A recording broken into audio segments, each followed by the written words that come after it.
మొగుడు దాని ఫ్లాట్ లో దూరుతున్నాడేంటి? గదే మరి హలో బ్రదర్ స్టోరీ. తండ్రి నువ్వా? స్టోరీ ఏంటి? నీకు తెలియదా? వాడిద్దరు పిల్లలకి జాయింట్ మొగుడు. ఈ రోజన్నా మన శోభను ఇంకో వారం వరకు వద్దంటున్నారు మా ఎస్పీ గారు. మన శోభను వద్దంటానికి ఆయన ఎవరు? ఆయన ముహూర్తాలు అవి బాగా పెడతారు, అడిగితే చెప్పారు. మీ వరుస చూస్తుంటే నాకు డౌట్ గా ఉంది. ఏమండి, ఏదైనా ప్రాబ్లం ఉంటే సమరం గారి దగ్గరికి వెళ్ళండి. ఆయన పక్కగా ఆల్ రైట్. నువ్వు అటువంటి భయాలను పెట్టుకోవద్దు. 1 వీక్ ఆగు, నీ కోరిక తీర్చేస్తాను. కాకపోతే ముహూర్తం గురించి ఆలోచిస్తున్నాను అంతే. సరే రండి, మీకు ఇష్టం అని వంకాయ కూర వండాను, భోంచెదురు గాని. అదేంటి నువ్వు వంకాయ ఉండవా? నువ్వు అంటున్నారు, ఇంకెవరైనా ఉంటారా? అదే మా హెడ్ గాడు వెడ్డింగ్ డే అని క్యారేజ్ తీసుకొచ్చాడు, అందులో వంకాయ ఉంది, అందుకని అలా అన్నాను. అంటే తినొచ్చారా? తినకపోతే ఫీల్ అవుతాడని కొంచెం తిన్నాను. అయితే మళ్ళీ ఎందుకు కూర్చున్నారు? నువ్వు ఫీల్ అవుతావని. మంచానికే గతిలేదు, కంచానికి లేకపోతే లేవండి. అదిగా ఝాన్సీ. హలో, నేనండి అచ్చన్ని. ఎక్కడున్నారు? ఇక్కడే దగ్గరలో ఉన్నానే. ఆ కిర్లోస్కర్ గాడు మురారి గాడు కిటికీలోంచి తొంగి చూస్తున్నారు. నాకేదో భయంగా ఉంది. మీరు వెంటనే ఇంటికి వచ్చేయండి. అలాగే వస్తున్నా. మళ్ళీ ఎక్కడికి? ఆఫీసులో ఏదో సంతకం పెట్టాలంట, ఇప్పుడే వచ్చేస్తా.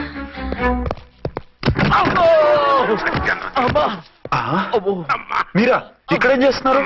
అది డోర్ కలర్ బాగుందని చూస్తున్నాం. ఓహో అలాగా. ఓరేళ్ళప్ప, వీళ్ళు ఇక్కడే చచ్చారు. ఇప్పుడు ఏం చెయ్యాలి? మీరు ఆఫీస్కి వెళ్ళలేదా? ఎగ్గొడదామని చూస్తున్నా. అయితే రండి, టీవీలో క్రికెట్ మ్యాచ్ వస్తోంది, చూద్దాం. అలాగా, బట్టలు మార్చుకుని వస్తా.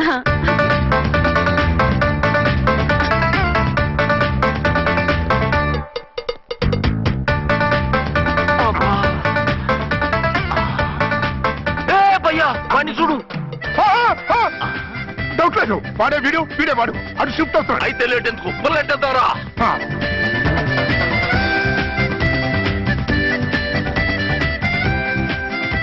అమ్మయ్యా, వచ్చేసారా? వాళ్ళిద్దరు ఝాన్సీ గుమ్మ ముందు మన గుమ్మ ముందు తిరుగుతున్నారేంటండి? టైం బాగోక. ఎవరికి? వాళ్ళకే. అవును, తలుపేస్తుంది కదా, మీరెలా వచ్చారు? ఫ్రంట్ నుంచి వస్తే నన్ను చూసి పారిపోతారేమోని పైప్ లైన్ పట్టుకుని పాక్కుంటూ వచ్చేసాను. బాబా నువ్వా? రా.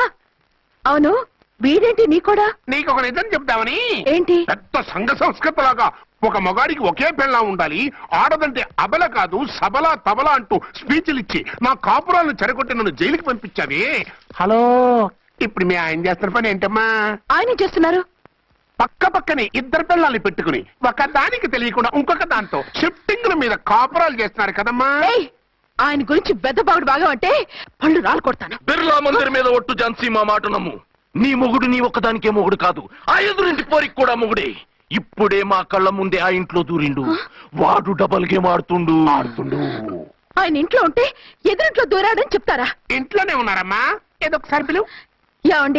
ఏమండి ఒకసారి ట్రండి. ఏంటి ఝాన్సీ? ఏమండి వీళ్ళు చూడండి, మీకిద్దరు పెళ్ళాలని ఎదురింట్లో దూరారని అబద్ధాలు చెప్తున్నారు. ఏరా, నా పెళ్ళాం నీ పెళ్ళాం కాలేదని, నా పెళ్ళాం నిన్ను జైలుకి పంపించిందని కక్ష కట్టి మా ఇద్దరి మధ్య ఫిట్టింగ్లు పెట్టి మా ఫ్లాట్ ని కూలగొట్టాలని ట్రై చేస్తున్నారా? చంపేస్తున్నారా? చెప్పేది ఏంట్రా చెప్పేది పుట్టేది? చేతనైతే కాపురాలు నిలబెట్టండి, కోల్చకండి. అమ్మంటే తంబి, ఏంటిది? Something is wrong. అట్లాగేంచినారు కొద్దాం, పద.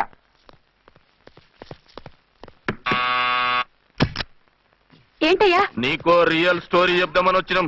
ఏంటి? ఆ ఎదురింట్లో ఉండే ఝాన్సీ ఎవరో నీకు తెలుసా? తెలుసు. ఎవరు? మా పక్కింటి ఆవిడ. అక్కడే తొక్క మీద కాలేశావు.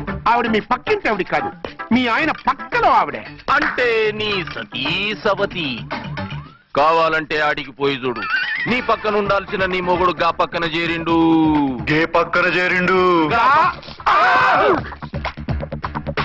తంబి, మంది సైటా రైటా? నువ్వు ఎప్పుడైతే ఏంట్రా, మేడ్ ఫర్ ఈచ్ అదర్ లాంటి మా జంటను చూసి ఓర్వలేక తప్పుడు స్టేట్మెంట్ ఇస్తావా? సీతారాములు లాంటి మా మధ్య పుల్లలే కాదు, శివధనుసు పెట్టినా విరిచేస్తాం. రేయ్, మళ్ళీ ఇటు వచ్చి తప్పుడు మాటలు చెప్పారో కామెడీ కాస్త సీరియస్ అయిపోద్ది. ఇలాంటి వెధవల మాటలు నమ్మితే ఎలా నమ్ముతానండి? మీరేంటో మీ క్యారెక్టర్ ఏంటో నాకు తెలీదా? ఆ సన్నాసులు నిజం చెప్పినా నేను నమ్మను. వైఫ్ అంటే నువ్వేనా వైఫ్? ఇదే మాట మీద ఫిక్స్ అయిపో. ఏమండి ఏమండి